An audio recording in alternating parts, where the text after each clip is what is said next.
Jonathan Weaver tapped his ID card against the glowing panel beside the sleek, metallic doors of Genoncorp's headquarters.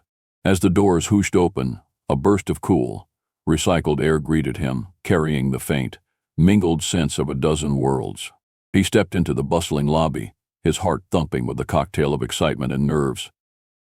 Across the lobby, amidst a sea of both human and alien employees, his eyes found Rob, his old college roommate who had helped him land this job. Rob waved him over, his grin visible even from a distance. "Jonathan." "Over here, mate," Rob called out, his voice barely rising above the hum of interspecies chatter. Jonathan weaved through the crowd, his suitcase thumping gently against his leg with each step. "Rob, hey. It's been a minute, hasn't it? This place is incredible," Jonathan said, taking in the holographic displays and the organic architecture mimicking various planetary environments. "Yeah, something else, right? Wait until you see the tech labs."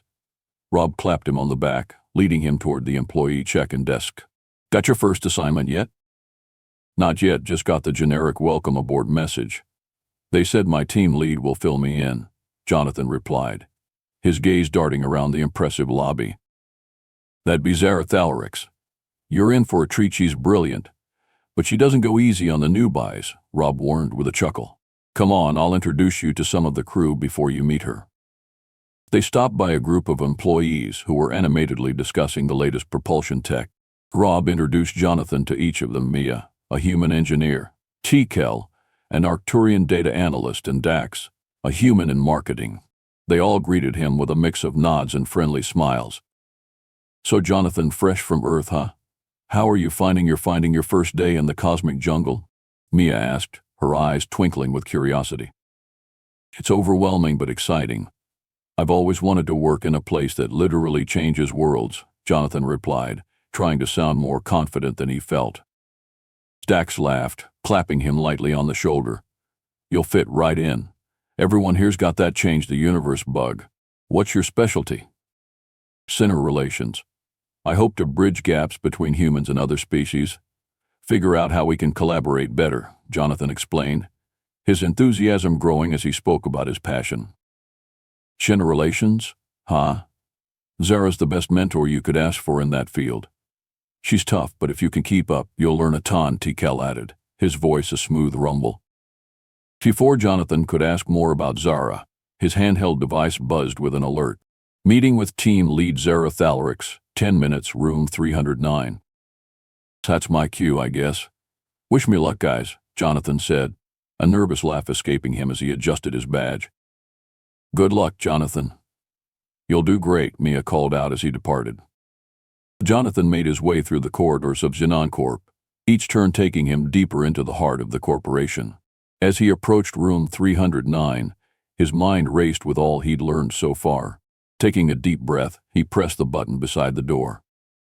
The door slid open to reveal a tall, imposing figure with shimmering skin and eyes that seemed to hold galaxies within them. Zara Thalrix.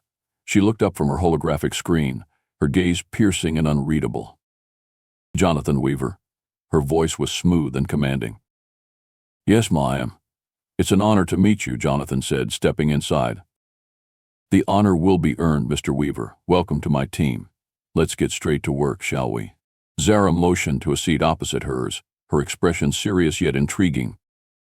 As Jonathan sat down, ready to learn and contribute, he realized that this was exactly where he wanted to be. His journey was just beginning, and it promised to be nothing short of extraordinary. Jonathan followed Zara into a conference room, where a holographic display illuminated the darkened space. Zara flicked through several screens with swift, precise movements of her fingers, bringing up data charts and alien script Jonathan had only seen in textbooks. "This is the project that will be consuming most of your time," Zara announced as the hologram shifted to display a complicated web of interstellar trade routes. "It's crucial to our operations, not just financially but as a conduit for interspecies relations." Jonathan, absorbing every detail, nodded slowly. "It looks complex. I'm ready to dive in, though. Where do I start?" "You'll start by understanding the nuances of each species involved in these routes. Each one has its own legal systems, cultural norms, and economic structures," Zara explained, her tone patient but expectant. As they discussed the project, the door hissed open, and a man stepped in. He was tall, with the lean build of someone who had spent years in low gravity, and his uniform bore the insignia of a senior project manager. "Ah, you must be Jonathan. I'm Alex Zaras, second in command on this. Heard a lot about you already," he said, extending his hand. Jonathan shook it, impressed by Alex's firm grip. "Good to meet you, Alex. I'm just getting the rundown on our operations." "Perfect timing, then," Alex said, joining them at the table. He glanced at Zara, who nodded, then turned to Jonathan. "We're not just focusing on the logistics, but also on the soft skills negotiations, conflict resolutions, and the like. You being in Xena relations, that's your arena. I look forward to it. I hope to bring a fresh perspective on how humans can enhance these interactions," Jonathan replied, eager to make his mark. As the meeting progressed, Rob slipped into the room, pulling up a chair next to Jonathan. "Sorry I'm late. Traffic through the Andromeda Gate was a nightmare." "No worries, Rob. We were just discussing the trade routes," Jonathan said, updating him quickly. Rob, who worked in logistics, added his insights. "The traffic is a symptom of bigger issues. Some of the trade laws are outdated and need revising. It's causing bottlenecks." "That's an excellent point," Zara said, making a note on her device. "Jonathan, I'd like you and Rob to look into this. See if there's a diplomatic angle we can leverage to smooth things over." "Will do," Jonathan affirmed, already brainstorming possible approaches. The meeting wrapped up with Zara outlining the next steps. As they left the room, Jonathan and Rob lingered behind to discuss their new assignment. "Looks like we're going to be spending a lot of time together," Rob said with a grin. "Just like old times, huh?" "Yeah, except the stakes are a bit higher now," Jonathan laughed. "But it's exciting. To think our work might make a real difference." "Exactly. Let's grab lunch and start hashing out some ideas. There's a great place on the lower level that makes the best Rigelian noodles," Rob suggested. As they headed to lunch, discussing potential strategies and cultural faux pas to avoid, Jonathan felt a surge of purpose. This wasn't just about navigating the complexities of alien economics. It was about building bridges, something he had always aspired to do. Over noodles, Jonathan and Rob outlined a preliminary plan. They needed more data, more insights into alien cultures, and more understanding of the legalities involved. It was a daunting task, but as they bounced ideas off each other, Jonathan felt up to the challenge. This was exactly the kind of work he had dreamed of doing: complex, impactful, and revolutionary. "Tomorrow, let's start by setting up meetings with the ambassadors from the Silexian and the Torquil sectors. If we're going to smooth out these trade issues, we need their buy-in," Rob proposed, his mind racing ahead. "Agreed. And maybe we can loop in Mia and Tikel. Their technical and analytical skills could really give us the edge we need," Jonathan added, thinking about how best to utilize his team's diverse talents. "Now you're thinking like a true project leader," Rob said, clapping Jonathan on the back as they left the cafeteria, their minds set on the tasks ahead.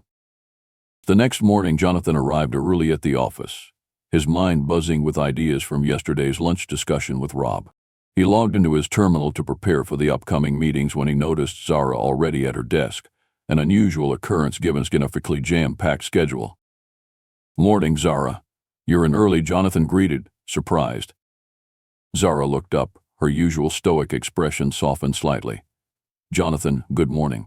"Yes, I had some thoughts about our project that couldn't wait.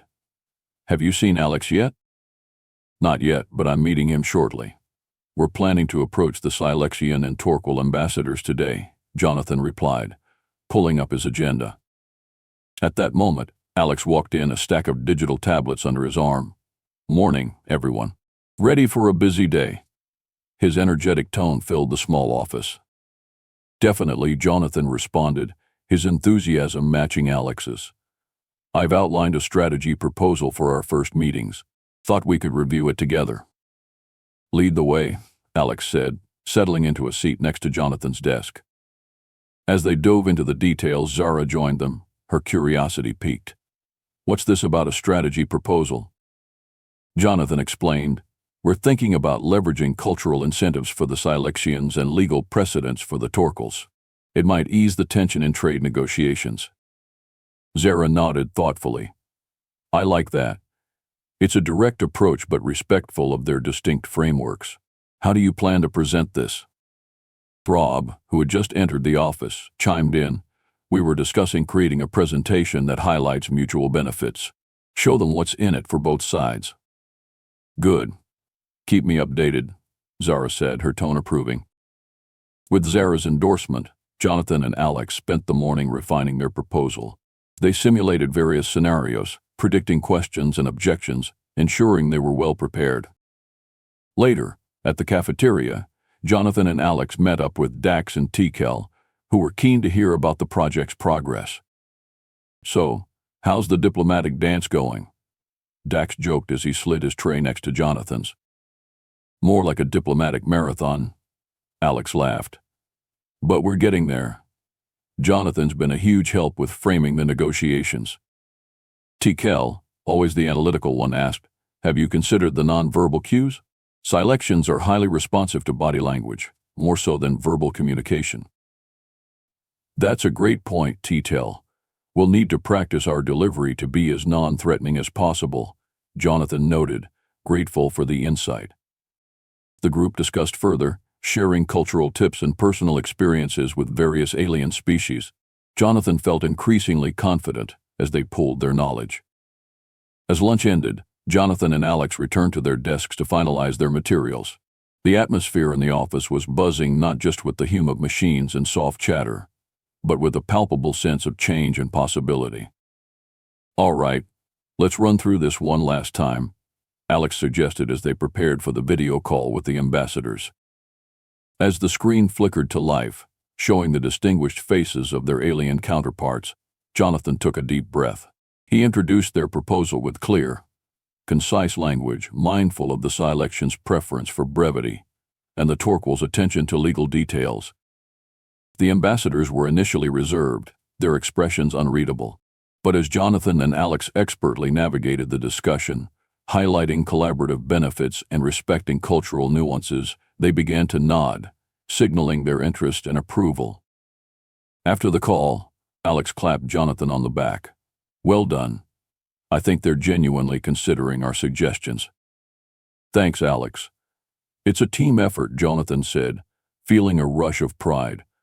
They had not only managed to present a compelling case but had done so in a way that respected the diverse perspectives of their audience.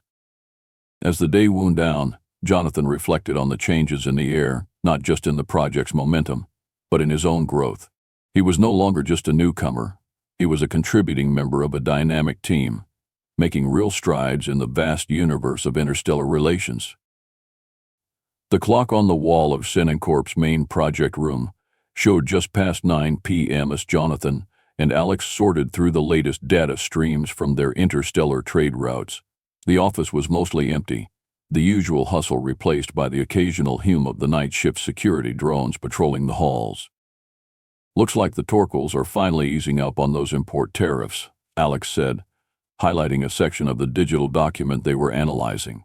That should open up the eastern sectors for more human tech exports. Jonathan, poring over another set of analytics, nodded. That's going to make a huge difference. It could potentially increase our market penetration by 20%? At least, Alex confirmed, pulling up a predictive model on his screen. And if we can get the Silexians on board with the new shipping lanes, we could cut costs by almost 15%. The door to the project room slid open, and Rob walked in with 2 cups of coffee in his hands. Thought you two might need a refill, he said, setting the cups down. Thanks, Rob. Any news from the logistics team? Jonathan asked, taking a grateful sip of the hot beverage. Rob sat down, scrolling through his updates. Yes, they're seeing delays on the Crithian docks. Seems like a local holiday took them by surprise. We should adjust our schedules to compensate. I'll note that down for the morning briefing, Jonathan said, updating their project management tool. The room fell into a comfortable silence, each man focused on his respective tasks, the only sounds the clicking of keyboards and occasional sips of coffee. After a while, X leaned back in his chair, stretching. You know, this quiet really lets you think. We've been pushing hard. Once this phase is over, I think the whole team deserves a break. Agreed, Rob replied. A team outing might be good. Something off-world, perhaps? There's that new resort on Lu that everyone's been talking about. Jonathan chuckled. That would be something, wouldn't it? Celebrate our successes with Earthrise views. Their light-hearted talk was a brief respite from the demanding work, but soon they were back to the grind. As the night deepened, their conversation shifted from immediate tasks to the broader implications of their project. We're not just making trade easier, we're setting precedents for how humans interact with these species on a business level, Alex mused, his gaze thoughtful. It's about respect, mutual benefits. We're crafting relationships here, not just contracts. Jonathan nodded, feeling the weight of their responsibilities. It's pioneering work. Makes you think about the ripple effects we're causing across diverse galaxies. Exactly, Rob added. And it's not just about the economics. It's cultural exchange, learning from each other, adapting. We're part of something much bigger. The trio continued to discuss, their dialogue weaving through topics of interstellar diplomacy, economic strategies, and personal aspirations within the cosmic tapestry they were helping to shape. As the digital clock neared midnight, they began to wrap up their session, saving their documents and shutting down the equipment. All right, let's call it a night, Alex said, stretching again. We've done good work here. Tomorrow we tackle the negotiations with the Silexians with fresh eyes. They gathered their belongings and headed toward the exit, the lights dimming behind them as they left the room. As they walked down the quiet corridor, Jonathan felt a surge of camaraderie. Thanks for sticking it out tonight, guys, he said. Couldn't have made this much progress without you both. Anytime, Rob responded, with a tired but satisfied grin. We're in this together, right? Right, Alex agreed, clapping both on their backs. Let's go home and get some rest. Tomorrow's another day to change the universe. As they parted ways in the parking lot, the stars overhead seemed to shine a bit brighter, a silent witness to the quiet dedication of the late-night crew, pushing forward humanity's reach into the stars. The morning after their late-night project session, Jonathan, Alex, and Rob gathered in a small, sunlit conference room for a briefing.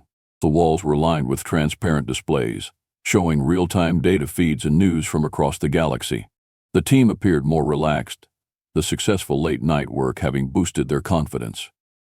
Jonathan was updating the agenda on the main screen when Zara walked in, her expression unreadable as usual, but with an unusual spark in her eyes. Good morning, everyone, Zara started, her tone more subdued than usual. Before we proceed with the agenda, I have something personal to address. The room fell silent, all attention on Zara. Jonathan exchanged a puzzled glance with Rob, who shrugged slightly. I've entered the Viridian mating period, Zara continued, her voice steady but her usual firm demeanor softened slightly. For those unfamiliar, it significantly affects our emotional and physical responses. It's temporary but intense. Alex nodded, showing understanding. We appreciate you sharing that with us, Zara. How can we best support you during this time? Zara paused, considering his question. Thank you, Alex. Mostly, I ask for a bit of patience if I seem off my usual pace, and perhaps some flexibility with my schedule. Of course, Rob chimed in. We'll handle more of the immediate day-to-day tasks. You focus on the strategic aspects which might be less affected by the fluctuations. Jonathan noticed how the team immediately rallied to support Zara, respecting her privacy and adapting to her needs without hesitation. It was a testament to the camaraderie and professionalism within their group. Thank you, all of you, Zara said, visibly relieved by their reactions. Now, on to the business at hand. Jonathan, you and Rob were going to update us on the negotiation strategies. Jonathan took to bring the focus back to work. Yes, after our discussions last night, we've drafted a preliminary approach tailored to the Silexians and Torkels, emphasizing mutual economic benefits and cultural respect. As he went through the presentation, Zara's attention seemed focused, but Jonathan could tell she was slightly more distant than usual. After the meeting concluded, Zara lingered in the room. Jonathan, sensing she might want to talk, decided to stay. Zara, if there's anything more specific you need from me, just let me know, Jonathan offered, approaching her cautiously. Zara looked at him, a rare vulnerability crossing her features. Jonathan, I value your dedication, and I appreciate your offer, This period is challenging, not just physically but emotionally. Jonathan nodded, unsure how to respond. Zara continued, "It means a lot to have such supportive colleagues. Makes navigating this period less daunting." "I can only imagine. But we're here for you, Zara. Not just because you're our boss, but because you're our colleague and friend," Jonathan replied sincerely. Zara smiled slightly, a genuine warmth reaching her eyes. "That means more than you know." As they walked out of the room together, Jonathan felt a deeper sense of connection with Zara, not just as a boss but as someone going through a uniquely personal challenge. He admired her courage in sharing such a private aspect of her life with them. Later that day, Jonathan discussed with Alex and Rob how they could continue to adapt to Zara's needs during her mating period. "We need to ensure she doesn't feel isolated or overly scrutinized," Alex suggested as they sat in the cafeteria. "Agreed," Rob added. "Let's make it a point to include her in our casual lunches or coffee breaks. Keep things normal." "Good idea," Jonathan said, appreciating his team's thoughtful approach. "It'll help maintain a sense of normalcy and support."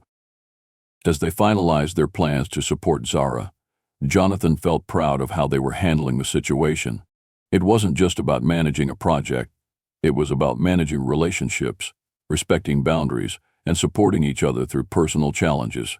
The day ended on a note of unified purpose, not just towards their project goals, but also towards nurturing the human and alien connections that bound them. The office seemed quieter as the week progressed, a conscious effort by everyone to accommodate Zara's current sensitivity. Despite the reduced volume, the productivity didn't wane, and Jonathan found himself often working late with Alex to keep things moving smoothly. On a particularly late evening, Jonathan and Alex were finalizing a proposal when Rob walked in, his arms laden with takeout boxes from a popular Martian cuisine spot nearby. "Thought you two might need some fuel," he grinned, setting the boxes on the table. "Rob, you're a lifesaver," Alex said, eagerly opening the boxes to reveal an assortment of red-tinged Martian noodles and spiced proteins. As they ate, Jonathan couldn't help but bring up the evening when Zara had shared about her mating period. "I've been thinking about how Zara managed to handle that meeting. It's one thing to lead a team, but to do so while dealing with personal stuff like that, it's pretty impressive." "Yeah, she's tough," Rob agreed, taking a bite of his food. "Makes you realize the pressures our bosses face, huh?" "It does," Alex replied thoughtfully.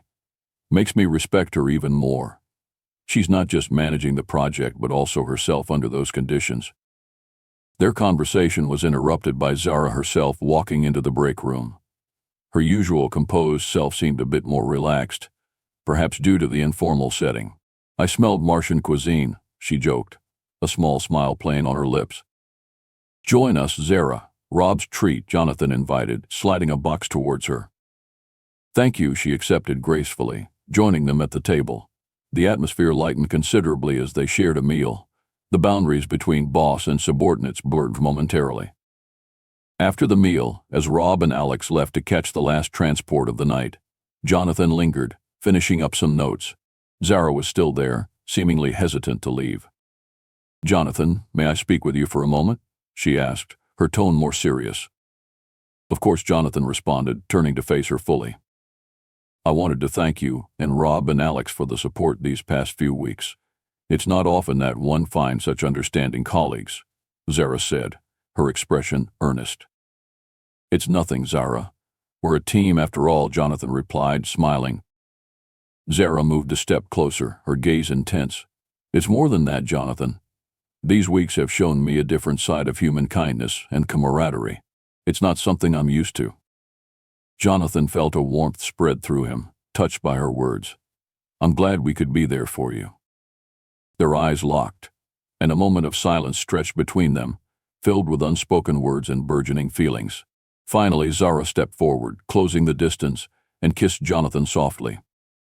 The kiss was gentle, hesitant at first, but Jonathan responded in kind, their mutual attraction finally surfacing.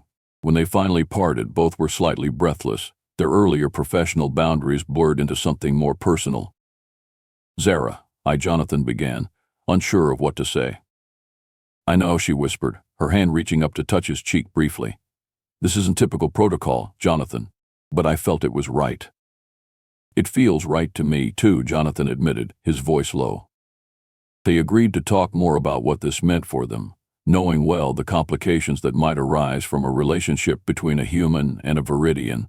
But for that moment they allowed themselves to simply feel the connection that had unexpectedly deepened between them. As they left the office together, the cool night air seemed to echo with possibilities. Jonathan felt a mix of exhilaration and concern about the future. But he knew one thing for sure: what he felt for Zara was real, and it was worth exploring. The days following their first kiss were filled with a mixture of exhilaration and trepidation for Jonathan. He and Zara agreed to keep their budding relationship discreet until they figured out the dynamics, especially considering the professional implications. Their stolen moments together, however, were filled with deep conversations and tentative, exploring touches. One evening after work, as they sat in a secluded corner of the company's lush rooftop garden, Jonathan broached a topic that had been on his mind. "Zara, we need to consider how we navigate this, us given everything." Zara nodded, her expression thoughtful. "I've been thinking about that as well. It's uncharted territory for both of us. I value our working relationship, and I wouldn't want our personal feelings to jeopardize that." Well, Jonathan reached for her hand, holding it gently. "Maybe we should set some ground rules, or at least some guidelines on how we handle things at work versus outside." "That sounds sensible," Zara agreed, her fingers tightening around his. "Let's start with keeping work interactions strictly professional. We can save personal discussions for our own time like this." "Agreed," Jonathan smiled, relieved by her pragmatic approach. "And maybe we should keep this between us until we're sure about what this is and what it means for our futures." As they laid down the ground rules, the tension eased between them, making way for lighter, more playful exchanges. The sun set, casting a golden glow over their faces, and Jonathan couldn't help but marvel at how different Zara looked under the soft light, less the formidable boss and more the woman he was coming to care deeply about. Their conversations gradually veered towards personal histories and aspirations.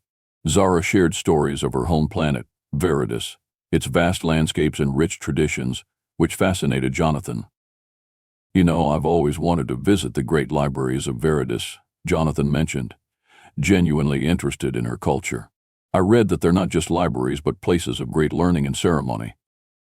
Zara's eyes lit up. "Yes, they are indeed. It's a place where knowledge and heritage converge. When things settle down, perhaps I could take you there. It would be a good experience." "I'd like that," Jonathan said, imagining visiting other worlds not as a tourist but as a part of someone's life. As the night grew deeper, they continued to talk, slowly getting to know each other beyond their professional roles. They shared their first kiss again under the starlit sky, this time more confident and affirming. Realizing the hour, they decided it was time to head home. As they walked to the transport bay together, Jonathan felt a sense of rightness about the path they were on, despite the complexities it entailed. Before they parted ways, Zara stopped him with a gentle touch on his arm. "Jonathan, thank you for this evening, for listening, for sharing. I appreciate it more than I can say." Jonathan smiled, his heart full. "Thank you, Zara, for trusting me for this chance. Good night." "Good night, Jonathan," she replied, her voice soft. They went their separate ways, each lost in thoughts about the future, but comforted by the connection that had grown between them, a connection not just of attraction but of mutual respect and understanding.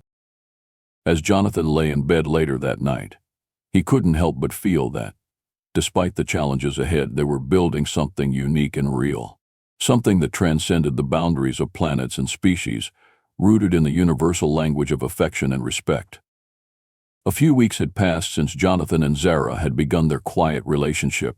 They kept it hidden well, slipping into moments of closeness only when they were alone. At work, their interactions remained strictly professional. Jonathan found himself balancing the line between colleague and something far more intimate, and so far the dynamic worked. It was late one evening when everything between them shifted. Jonathan was in the project room, finalizing the latest trade agreement reports. The last of the staff had gone home, leaving the building silent except for the quiet hum of the equipment. He glanced at the clock and realized he'd been working longer than expected. The rhythmic sound of footsteps in the corridor broke the silence. She looked up to see Zara entering, her expression soft but purposeful. "So working late again, I see," she said, her voice carrying a hint of amusement. "I could say the same for you," Jonathan replied, standing as she approached him. Zara moved closer, her presence filling the room. "I needed to clear my head, and I knew you'd be here," she admitted. Jonathan smiled, his heart racing a little at her words. "You've come to expect it from me, huh?" Zara's lips quirked in a small smile. "I suppose I have." She stood in front of him now, her hand reaching out to touch his arm lightly, her fingers tracing the fabric of his sleeve. "I've been thinking, Jonathan," she began, her voice a little quieter than usual. "About us. Sucky on a question." Jonathan swallowed, sensing the seriousness in her tone. "What about us?" "I've been trying to distance my emotions from my decisions. You know how important it is for a Viridian during this time." But Zara hesitated, her eyes meeting his. "I don't think I want to anymore."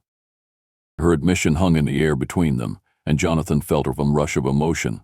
He had been navigating their relationship carefully, unsure how deeply Zara's own feelings ran. Now, hearing her say it so plainly, he felt something click into place. "I don't want to either," Jonathan confessed. He reached for her hand, his touch gentle, but the intensity in his eyes mirrored hers.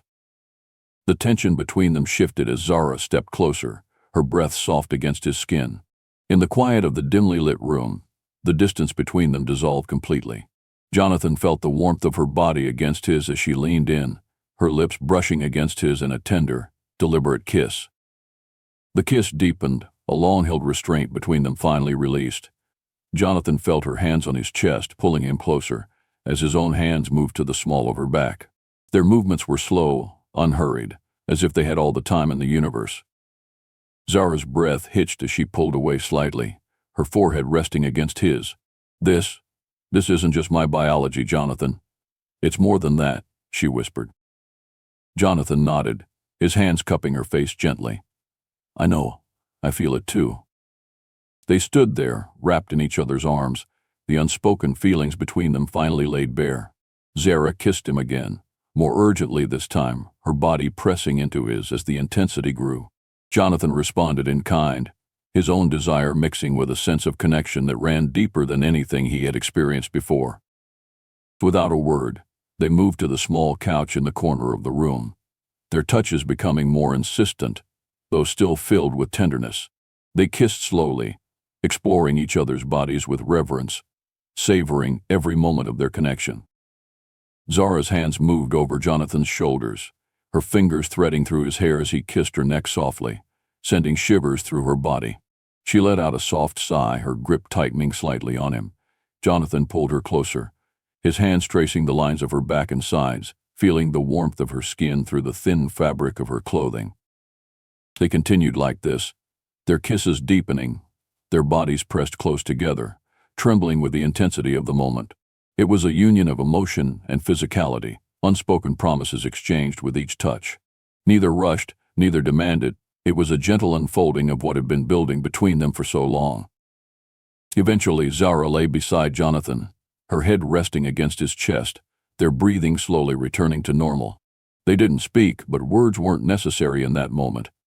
The connection they shared was clear, stronger than before. After a few minutes, Zara broke the silence. "I've never felt this way before," she admitted softly, her hand resting on his chest. Jonathan smiled, pressing a kiss to the top of her head. "Neither have I. It feels right, like everything led us here." Zara looked up at him, her eyes filled with a mixture of warmth and determination. "I don't know what the future holds for us, Jonathan. There are still many unknowns, but I want to face them with you." Jonathan gently brushed a strand of her hair from her face. "Whatever happens, we'll figure it out. Together." She smiled then, a genuine smile that softened her usual controlled exterior. "Together," she repeated. They stayed like that for a while longer, savoring the quiet intimacy of the moment. Eventually, Zara stirred, her practical side returning. "We should probably get back to work, or at least pretend we weren't here too long," she said with a small laugh. Jonathan chuckled, nodding in agreement. "Yeah, wouldn't want Alex and Rob getting suspicious." They got up, straightening their clothes and exchanging knowing looks. Before heading back to their separate tasks, Zara paused at the door, turning to face him one last time for the night. "Jonathan," she said softly. "Yeah?" "I'm glad it's you." Jonathan smiled, his heart swelling. "Me too, Zara." With that, she left the room and Jonathan stood there for a moment, absorbing everything that had just happened. The weight of their connection settled comfortably within him. He knew things wouldn't always be easy, that challenges lay ahead, but tonight had confirmed what he had suspected for a while now. This wasn't just about work or even about the Viridian mating period. It was about two people, from two different worlds, finding something rare, something worth holding on to.